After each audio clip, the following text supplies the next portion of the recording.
So I don't know if we mentioned that this is Maggie's first visit to the U.S. We're extremely happy that she was able to get a visa and get on the right plane and come and join us tonight. So thanks for doing that. God threw in the extra bonus of some snow. I think, which has snowed 3 times since you've been here. So anyway, we're really excited to have Maggie with us tonight. Maggie is our Ugandan coordinator. She's really our only full-time paid employee in Uganda, and she does a fantastic job for us. So because we have her here, we wanted to feature her a little bit tonight, in addition to singing, and hear from her directly. I guess start with telling us a little bit about yourself, what you do for True Impact, and what a typical day looks like for you. I am a mother, a sister, an aunt to all, like 108 kids that I'm directly responsible for, because Pastor Alex helps with the other remaining 100. And being a Ugandan coordinator mainly, because when you realize we work through pastors, so mainly I'm always the one on call. How is this going? What do we need to get planned for? Should I come over? Who is sick? Who is okay? Who is going to school? So that is partly my job. So my typical day will be like after devotions and praying, I'll open my long book, like the one Jennifer has there, and I would try to follow through. Where did we leave it at? So I'll call Pastor Alex, I'll call Isaac, I'll call Rachel, and then that will help me to plan on what to schedule, because we have to make budgets on a monthly basis, because when you sponsor a child, literally we are looking into her tuition, her clothing, her medical, and feeding. So that is all what I do on a typical day. So after talking to the pastors, then I note what will be listed in the budgets. And after doing that, towards that will be around 1, I'll have to physically go on ground to check on some kids, because I may be the only full-time employee, but we work through established institutes. Like Maranatha has a particular hospital we take our kids to. So usually there will be a crisis, you check on, then a pastor will want you to go for mentorship. By the end of it will be 5 p.m. and I'll be like, thank God for this day. So typically that's how my day will be like. But main is, hello, how far? Should I come or you will come? Hello, is the school okay? So that is really part of the coordination, and it's fun. Yeah, it is. So What can you tell us about sponsorship? What does that mean to you? What do you see? How do you see the kids? What do they get out of the sponsorship? What can you share some stories? like what they get? Okay.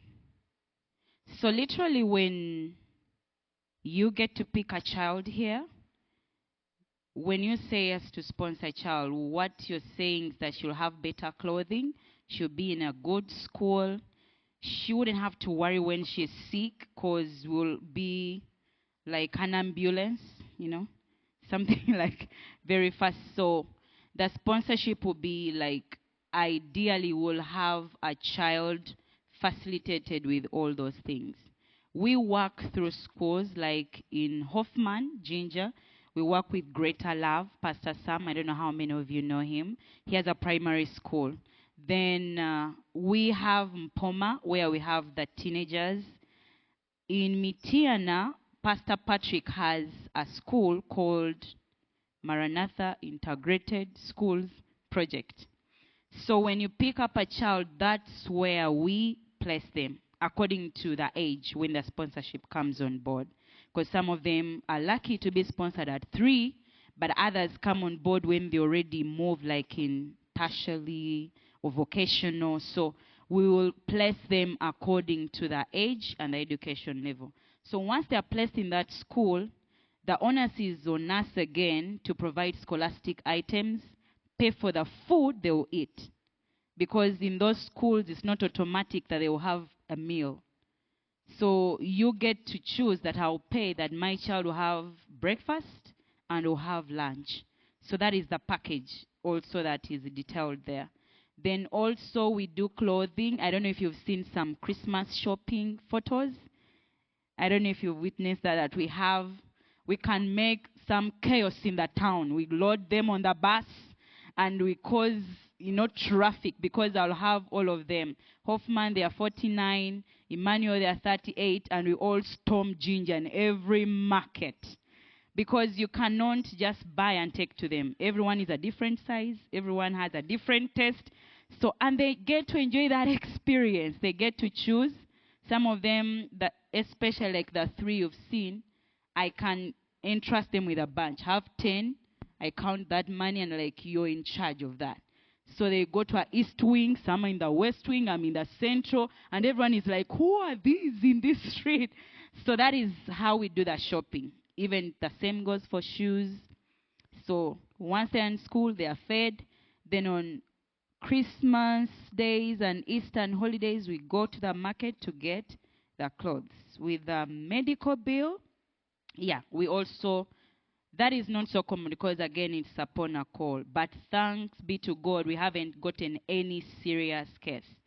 But that is a typical sponsorship. We'll clothe, make sure they are safe in school, make sure they're okay if they are sick, and then are they clothed? Are they sleeping well? That is the typical cover of a child sponsorship. Thank you. When I'm talking too much, I'm used to speaking to people. Make sure I tell them, stop. You're good. You're good. Yeah, okay. But can you give us for the last thing to share about, can you give us a quick idea of what our mentorship program is?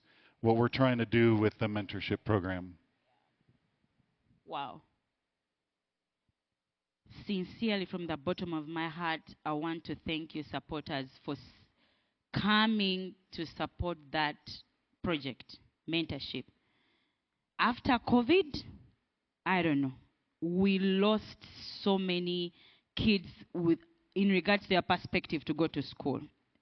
So when it came on board, I thank Heather, I think it's Heather, Tanya, and Amy. They came and when I introduced the idea, to really have them refocused back again, because most of our children back in Uganda, they are not lucky to start school at the normal age. Some of them are 17 years, but you find then at 17, he's just in Form 1. That would have been A level or university. So when COVID hit, having that teenager back in school, all they knew was I can make money. I just want to go and, don't tell me about school. What is there about school? So many things they had adopted because they were back with their guardians. So when mentorship came on board, it helped a lot to bring them back to perspective that all they need now, the casual jobs cannot sustain them, but they were able to stay in school. Most of them had picked up so many devices, engaged in sexual relationships. Some of them had a hard time staying with their guardians. They had lost identity, but when they come in that mentorship class, we usually do it a week before they go back to school. We talk about things like career guidance, identity, self-esteem, and the hard topics in Africa like sex education. Those are the topics I bring up and they're like, Auntie Maggie, I'm like, yes, let's talk about them. Because our culture, it's not something we talk about openly. It's more reserved. But then we realize that after COVID, so many kids already were aware. So you don't talk about it, they're already doing it. And then so many will get pregnant, they will lose sense of drive. So it helped us to talk about it. And now they know how to be safe, how to wait. But above all, they have this Christian identity. They know, first, I'm a child of God, and I'm so honored to be sponsored. So, guys, thank you for mentorship. That's my favorite part, being a Ghanaian coordinator. Yeah. We thank you for everything that you do for us. I personally, you do so much for me. I just thank you very much for everything we do. Can we get her a round of applause? You Okay. do the praying. I'm going to go off script. A second. Maggie, what's been your favorite thing to eat since you've been in the U.S.? The favorite thing to eat? Fruit dump. She said fruit dump. It's I don't know, it's a berry, it's like a berry cobbler that Heather made for her. With ice cream. With ice cream. Yeah. Yeah, vanilla ice cream. Fruit dump. If you need the recipe, you can see Heather. And Heather also took her to her first Rockies baseball game, and you had a bite of a hot dog, right? What'd you think of the hot dog? No. Were you okay with how a hot dog tasted before you found out how they're made? You even made it worse when you told me how they are made. But, no. I don't think I... That's all I've got. Thanks. Yeah. One other food-related thing. I don't have the video here, but you can go out to our Facebook page and watch the video. It's 1 minute long. Pop Rocks. You remember Pop Rocks? So, yeah, check out the Facebook page. And you should put the drive-through car wash video on there, too. Yeah, the drive-through through a car wash. Yeah, that was good, too. Yeah, it's been interesting. Yeah, I'll go off script, too. One of the this kind of leads in, but one of the more difficult things that I've found explaining to Maggie as we've been driving around is one family lives in that house. There's one family. There's two people that live in that house.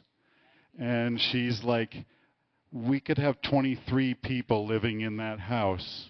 And that's been one of the harder things that I just can't explain it. I mean, we like our space.